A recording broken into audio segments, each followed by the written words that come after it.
This week on Fish Ed, Jon tackles post-spawn walleye on offshore sweet spots with a system guaranteed to make hungry eyes rise up and take the bait.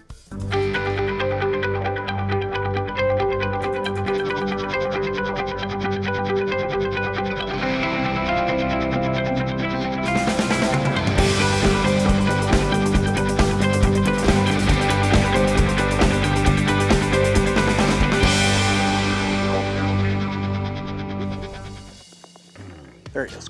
Got him that time.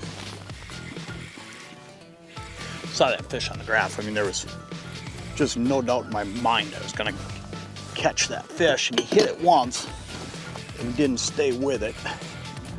Came back, hit it a second time, and we got him on second. I don't think he's a giant, but he's a start. Man, I love jig fishing because when they hit hard. And this fish, one thing I'll say about him, I don't know exactly, oh, he's not a bad walleye. What am I talking about? Great fish. But man, he just smashed it. And when he came back that second time, he absolutely drilled it. We're gonna get a whole bunch of these because here's what you gotta know. It's spring and these fish are just coming off the spawn. So as these fish all come off the spawn, what happens is the males, they get fired up first. We finally are starting to see the water warm up. 47 degrees this morning. It's been a chilly spring. In fact, opener saw snow, dropped water temps about 8 degrees, and really made fishing tough. Great eater size fish. We'll dump that guy back in. But here's the thing, it's finally getting wound up. Now these fish are getting tuned up. They're on the chase a little bit, and that's why I'm dragging jigs. Instead of sitting right over the top, I'm like I might have been on opener when that water was really, really cold. Now what I'm doing is I'm dragging jigs because they're a little bit more willing to chase. And that's what we're gonna talk about today is getting fish to chase. If you can get fish to chase, you're gonna catch them. There he is right there. There he is. Oh boy, I was just about to put the hook set on him and he just took off the other way and hooked himself for me. That's one cool thing about the way I'm fishing. This is a better fish. That's one really cool thing about how we're fishing today too. When these fish attack, because we're making them chase, your hook set percentage is gonna be pretty good. You know, I've missed a couple today, and that's gonna happen. But that's gonna happen no matter how you fish.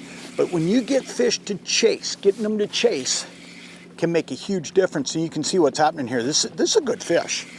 Yeah, it is. It's a good fish. It's a big walleye. Yep, big fish. Look at that. You gotta love that. That's awesome right there. That's a big female that finished up spawning and getting turned on and ready to eat. Look at that. Awesome fish. Let's just get her lifted out of there. We'll get her unhooked and back in the water. Look at that. Dynamite walleye no matter where you go. Post-spawn female, you can see, I mean, she's a skinny fish. She's gonna start putting weight back on right now. That's what she's doing. She's just eating and starting to put weight back on. And there's that jig right in their snout, right in her snout. You can see how that happened. You know, she came up, nails that shiner from behind, and ends up hooked right there in that front lip. And usually when you're hooking fish in the front lip like that, what it means is they're chasing from behind and coming right over the top of the minnow. And that's what happened. Awesome fish. That's cool. I love catching big fish doing this because you know what? You're fishing lighter tackle with your jig rod, and it's just an awesome fight. That's a great fish. Let's get her back in the water. We'll get baited back up. There she goes. We're on them.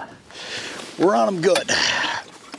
And we got a pattern going here now that I can see and feel really, really good about because I'm being bit consistently and I'm seeing them on the graph. And I mean, when you put those two things together, you've not only found fish, but you've found biters. And a lot of times I feel like that's one of the biggest things is to decipher the difference between biters and just fish.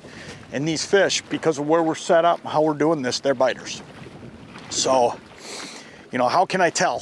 One of the things I would tell you is most of the fish I'm seeing on the sonar this morning are up. And if you're seeing them up just a little bit, I tend to believe those fish are active. And if they're up and swimming around, they're only swimming around because they want to eat. Here's the thing, a walleye knows how to spawn and a walleye knows how to eat. That's all they know. So if you find them a foot off the bottom like that, they're probably not only the fish you were looking for, but they're biters as well. There's one right there.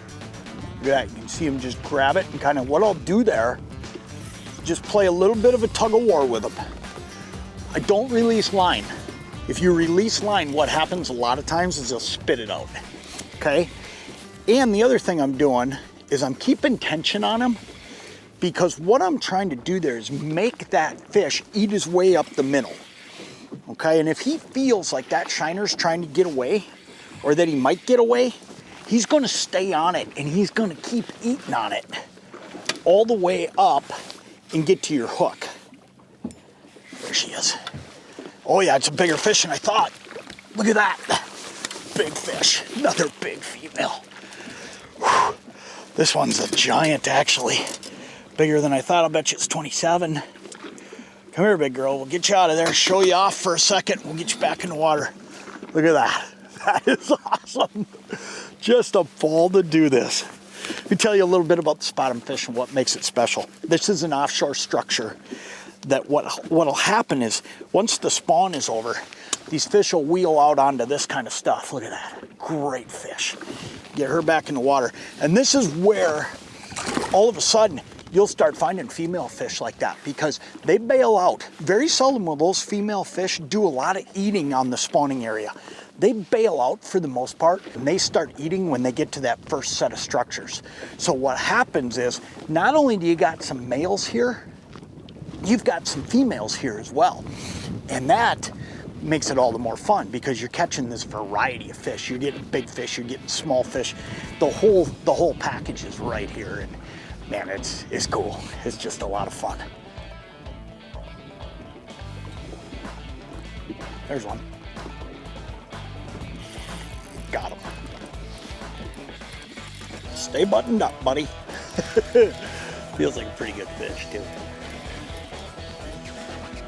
Yep, feels like a pretty good fish. Let me tell you what I'm using. I mean, it's really a simple deal, but if you're using the wrong jig, you're not gonna hook many of these fish up. I'm using a Lindy live bait jig, and the reason I'm using it is because it's got a big wide gap hook, and when you're fishing a shiner, you want that walleye to be able to get his mouth all the way over and have enough wide gap in that hook that you're gonna get him hooked up. And that's why I'm using this jig. I'm using 1/8 ounce. Perfect weight to get me down there and give me what I need as far as the weight, but yet at the same time too, I can just swim it along, and walleyes like this one right here, they just come up and nail it. But you want that wide gap hook, and that's a really important piece of this, and that's why I'm using that Lindy live bait jig, because when he comes over the top of it, that hook's big enough and wide enough that it's going to get him. And you can see on that one right there, that's exactly what I'm talking about. That's the jig right there. It's a Lindy live bait jig. Not to say other jigs won't work. You'll get some fish, but you're going to get more fish with that bigger wide gap hook, and that's why you fish this jig right there. Awesome fish. One after another, man. Look at that. He's in a hurry.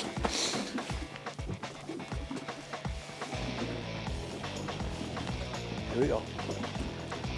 There he is. Got him. Not a real big hook set. More just a pull forward. And you hear a little bit of drag come off my reel. And you're hearing that because I'm using super line. And if you're using super line, what you got to remember is while you can feel everything down there, you're also in a no stretch deal. So when you set that hook, and you've got a pretty straight line as you're cruising. I mean, you don't got a lot of sag in your line. So as you set that hook, a lot of times you can snap it right out of their mouth. So all it is almost like a step forward and a little pull with that super line. And one thing I want you to notice too, you notice I'm not getting snagged up today. I'm not bringing up weeds. I'm not bringing up junk. And that's because I'm staying above bottom. And I'm not dragging this jig on the bottom.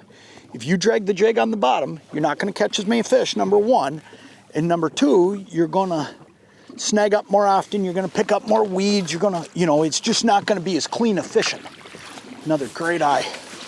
What a super way to wrap up a day. A morning, a quick morning. Holy smokes, have we caught fish today? That's a ball. It's a ball no matter where you go. You can see where that fish is hooked. Watch this. That easy. Pop it right out of there. Another great eye.